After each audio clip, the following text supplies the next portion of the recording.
Kita ke informasi lain. Penetrasi bank yang baru mencapai 50 juta rumah tangga di tanah air membuat baru 30% masyarakat Indonesia yang punya akses terhadap bank. Penetrasi bank yang masih rendah tersebut menimbulkan sejumlah persoalan, di antaranya sulitnya masyarakat di wilayah pedesaan mendapatkan fasilitas pembiayaan ataupun kredit bank. Namun di sisi lain, penetrasi telepon seluler yang sudah mencapai angka 281 juta pengguna ternyata membuka peluang baru. Financial Technology muncul menawarkan solusi. Kami akan membahasnya dalam segmen The Analyst.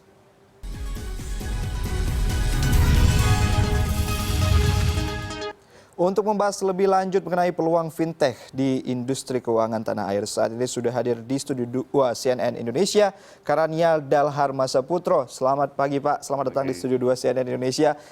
Gimana nih Pak, sudah mendapatkan dukungan sepertinya ya kemarin dari pemerintah. Kalau kita berbicara mengenai fintech ini sebenarnya seperti apa sih bisnis modelnya dan aturan ataupun dukungan seperti apa yang diharapkan dari pemerintah, dalam hal ini juga OJK ya Pak ya? Iya. Jadi saya kira fintech adalah teknologi jasa keuangan. Jadi artinya ini industri keuangan atau bisnis model yang selama ini berlaku di dunia keuangan, tetapi berbasiskan teknologi internet, kurang lebih begitu. Kemudian kalau ditanya dukungannya seperti apa, saya kira tentu dalam hal ini fintech kemudian juga sama seperti berbagai digital business lainnya, itu membutuhkan ekosistem yang juga sesuai dengan karakter dari financial technology ini. Dan karena itu saya kira regulasi yang bisa match dengan perkembangan teknologi ini menjadi sangat krusial. Oke, baik. Kalau kita berbicara mengenai e-commerce, itu industri digital juga berkembang di Indonesia membutuhkan waktu sekitar 6-7 tahun untuk bisa sampai dengan sekarang. Fintech ini sudah berada di level apa sebenarnya? Dan butuh waktu berapa tahun lagi untuk bisa berlari mungkin? Betul. Saya kira kalau kita lihat di negara lain, fintech sudah take off ya kan, dan impact-nya terhadap perekonomian nasional dari negara-negara di mana fintech berkembang sebetulnya juga sangat signifikan. Nah, tetapi di Indonesia saya kira fintech baru mulai hotnya gitu ya, sekitar 1 tahun yang lalu. Jadi ini masih very early stage gitu, dan tapi saya kira kami semua yang berada di industri ini yakin, saya kira dalam 5 tahun ke depan kita akan menyaksikan banyak perkembangan menarik gitu. Apalagi saya kira pemerintah Indonesia, Presiden Jokowi sudah memberikan dukungan yang begitu luar biasa. Baik. Nah, kalau kita berbicara mungkin secara simpel ini Pak ya, fintech ini kan seperti bank yang kemudian didigitalkan seperti itu ya. Nah, ini sementara bank juga punya instrumen sendiri seperti sebutlah e-banking yang ada aplikasi-aplikasi yang bisa diinstal di mobile phone seperti itu. Yang membedakan visi fintech dengan bank-bank konvensional yang sudah ada itu di sisi apa? Ya, jadi yang pertama fintech tentu saja bukan cuma bank, tapi juga dia bergerak di pasar modal, bergerak di bidang pembayaran dan lain sebagainya. Nah, kalau tadi pertanyaannya saya kira bagus sekali, apa yang menjadi ciri khasnya? Saya kira ciri khasnya yang pertama adalah dia berusaha menjangkau, dan itu yang menjadi fokusnya, segmen-segmen masyarakat yang memang selama ini masih berada di luar sistem keuangan formal gitu. Karena saya kira tentu kalau begitu kita masuk ke sistem keuangan konvensional itu kan harus memenuhi kaidah-kaidah tertentu yang barangkali memang cukup rigid gitu, dan mungkin tidak bisa dipenuhi oleh sebagian segmen masyarakat kita. Nah, disitulah teknologi keuangan masuk, menyodorkan berbagai alternatif layanan jasa keuangan yang bisa menjadi solusi dari persoalan penetrasi keuangan di ranah konvensional ini. Baik, berarti ada tujuan untuk menambah financial literacy juga buat masyarakat ya. Nah, tapi kalau berbicara mengenai perkembangannya sejauh ini, apakah sudah ada valuasi ataupun nilai dari bisnis fintech di tanah air, dan bagaimana sebenarnya respon dari capturing masyarakat sebutlah di daerah-daerah pedesaan, apakah itu masyarakat yang bekerja di sektor informal, apakah sudah ada data yang menunjukkan bahwa bisnis ini sudah cukup growing di sana? Ya, kalau angka valuasi yang pasti masih belum ada. Kami sedang bekerja sama dengan beberapa lembaga research internasional seperti Deloitte, KPMG dan lain sebagainya. Tetapi berbagai indikasi saya kira menunjukkan angka yang sangat signifikan. Jadi kalau kita lihat pertumbuhan internet banking, bahkan pertumbuhan mobile banking itu saya kira sangat luar biasa. Kita menyaksikan bahwa transaksi di counter fisik bank itu turun. pertumbuhan di ATM juga sebetulnya sudah mulai menurun. Tetapi yang saya kira tumbuh dengan sangat besar itu di dua area tadi. Satu mobile banking dan yang kedua internet banking. Oke, tapi kalau begitu kan Pak, Anda nanti diidentifikasi sebagai ancaman bagi dunia perbankan konvensional. Bagaimana Anda menanggapi Nah, ini?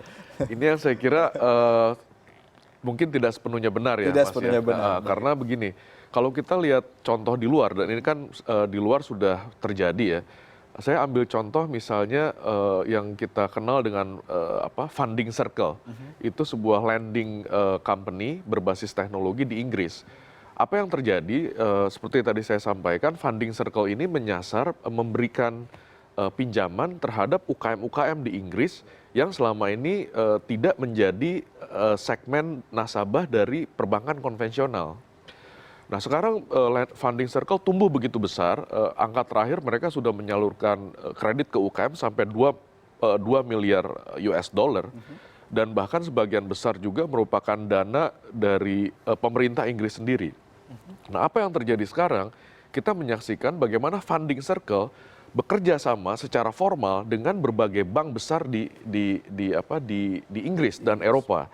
Jadi perbankan di Inggris memberikan alternatif, apakah mau mendapatkan kredit dari bank konvensional atau melalui Funding Circle gitu. Nah ini saya kira pola-pola yang sangat menarik, yang saya kira juga tentu akan diterapkan di Indonesia gitu. Jadi saya kira tidak dalam area yang saling meniadakan gitu, tapi saya kira justru akan sangat berkolaborasi. Baik, berarti dalam hal ini mungkin Bapak ingin menyatakan bahwa financial teknologi ini mengambil sisi-sisi yang belum mampu dijangkau bank konvensional seperti itu. Antara lain begitu, dan jangan dilupakan seperti misalnya startup yang saya dirikan, Bareksa, itu bergerak di bidang financial marketplace di pasar modal, itu tidak mungkin terlepas dari sistem perbankan atau sistem keuangan konvensional gitu. Contoh, kami marketplace untuk reksadana, kami sekarang sudah bekerja sama dengan 20 perusahaan manajemen investasi. Trimegah, Dana Reksa, Bahana, CIMB, dan lain sebagainya. Yang mana merupakan bukan perusahaan fintech gitu.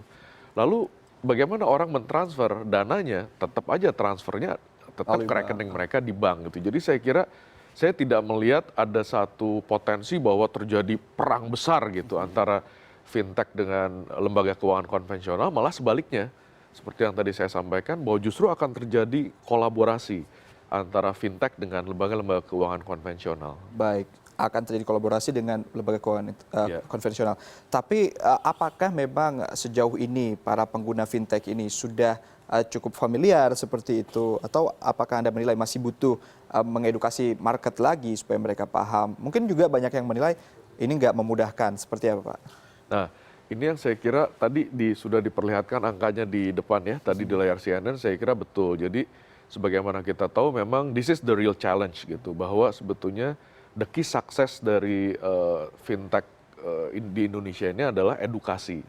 Bagaimana kita menumbuhkan tingkat literasi keuangan di Indonesia yang memang secara umum masih cukup rendah dibandingkan negara-negara tetangga gitu. Jadi nah dalam hal ini saya kira teknologi mobile saya kira merupakan solusi buat negara kita gitu. Tadi angkanya sudah disampaikan, coverage perbankan kita baru 30% dari total populasi, tetapi penetrasi mobile kita sudah 120% dari populasi kita. Jadi kalau kita lihat, saya rasa mengeksploit teknologi internet adalah jawaban untuk financial literasi kita ke depan. Baik, ada data yang menarik juga. Beberapa waktu yang lalu juga kami mendapatkan data bahwa menyatakan seharusnya fintech ini kan bisa membuka financial market lebih besar lagi untuk masyarakat-masyarakat yang belum terakses bank. Ya. Tapi ternyata saat ini masih digunakan oleh kalangan menengah ke atas, which is kita asumsikan mereka ialah orang-orang yang sudah terjangkau bank. Ini apa yang belum terjangkau oleh fintech sejauh ini, sehingga masih kalangan-kalangan terjangkau bank ini yang cukup menggunakan fasilitas ini. Saya kira kembali ke poin tadi bahwa kuncinya di edukasi ya. Tetapi kalau saya lihat dari pengalaman saya sendiri di mengelola Bareksa, saya justru melihat justru ada kecenderungan untuk katakanlah kalangan mahasiswa misalnya. Kalangan mahasiswa ini kan mungkin belum bisa digolongkan kalangan menengah ke atas gitu ya, kecuali segmen yang sangat kecil.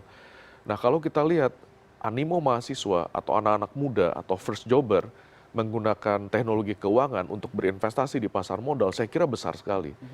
Karena saya kira ini juga match dengan upaya pemerintah untuk mendorong apa yang disebut dengan microfinancing, microlending, microinvesting gitu. Jadi seperti di Bareksa, reksadana sudah bisa dibeli hanya dengan 100.000 gitu. Hanya Jadi dengan 100.000. hanya dengan 100.000. Jadi very affordable, dan kemudian dengan teknologi keuangan kita berusaha membuatnya semudah mungkin diakses oleh masyarakat kita gitu. Baik.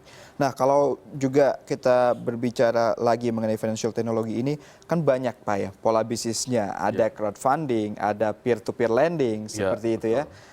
Itu sebenarnya regulasi yang diharapkan oleh Asosiasi Fintech Indonesia ini seperti apa? Apakah langsung di-blast aja semuanya atau harus ada kategori-kategori khusus? Saya kira tentu harus bergerak berdasarkan kategori tertentu ya, karena antara satu kategori dengan kategori lain tentu berbeda misalnya. Misalnya saya yang di Bareksa itu tentu harus mengikuti regulasi yang fit dengan pasar modal gitu.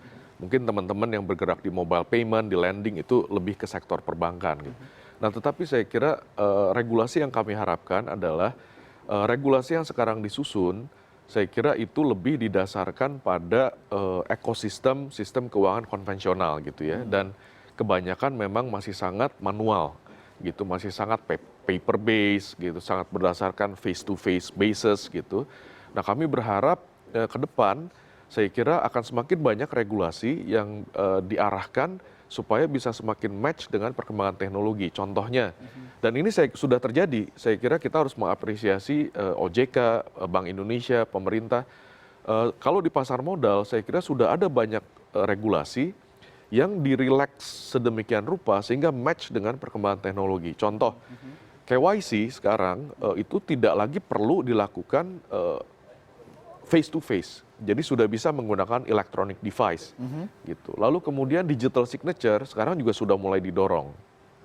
Karena kita kan sudah punya undang-undang ITE, sudah punya peraturan menteri yang sebetulnya membolehkan penerapan dari tanda tangan elektronik gitu. Sehingga jika proses dari end to end ini sudah bisa dilakukan murni melalui secara elektronik, saya kira itu tentu akan sangat mempercepat proses pendalaman dari dunia keuangan kita gitu. Baik, Pak, simple terakhir. Ya. Kira-kira prediksi Anda 3 tahun ke depan sudah bisa berlari kencang fintech di Indonesia? Insya Allah. Insya Allah. Mudah-mudahan 3-5 tahun ke depan saya kira kita akan menyaksikan growth yang saya kira akan sangat menarik. Baik, Pak Karahnia Dalharma Saputro, terima kasih sudah datang ke Studio 2 CNN Indonesia. Terima kasih juga sudah berbincang mengenai fintech di tanah air.